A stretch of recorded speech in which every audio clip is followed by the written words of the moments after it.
Goeiemôre, dit is Dinsdag die 1 Julie. Vanoggend lees ons saam Lukas 9 vers 57 en 58. Terwyl hulle op pad was, het iemand vir Jesus gesê, "Ek sal U volg, waar hy ook al gaan."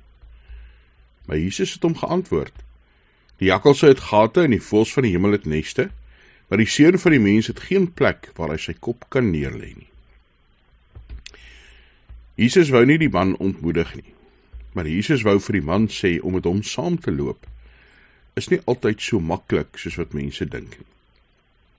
Om met hom saam te loop beteken nie dat ons nou reeds in die hemel is, nou reeds weer in die paradys leef saam met God nie. Dit beteken dat ons in die wêreld nog steeds lewe as bywoners, as vreemdelinge, as mense wat anders is as die wêreld, wat soms deur die wêreld verwerp word, soms deur die wêreld gespot word, soms deur die wêreld weggejaag word. Daarom wil Jesus vir die man sê, jy kan met my saamloop, maar onthou, dis nie altyd so maklik nie, dis nie altyd hemel op aarde nie. Nee, soms gaan dit nogal moeilik raak, soms kan dit ongemaklik wees. En dis 'n waarskuwing, maar ook 'n uitnodiging vir ons vandag ook as kinders van God, dat ons uiteindelik sal onthou, ons is vreemdelinge in hierdie wêreld soos Paulus gesê het, bywoners. Ons is mense wat anders is, en daarom kan die wêreld soms nogal vyandig raak, teenoor God se kinders, teenoor Christene, teenoor ons. Daarom is ons wêreld en ons lewe anders. Ja, dit is 'n vreugde om met Jesus saam te loop, om Jesus te volg. Kom ons doen dit met oorgawe, maar wetende ook, dat dit nie altyd maanskyn en rose is nie.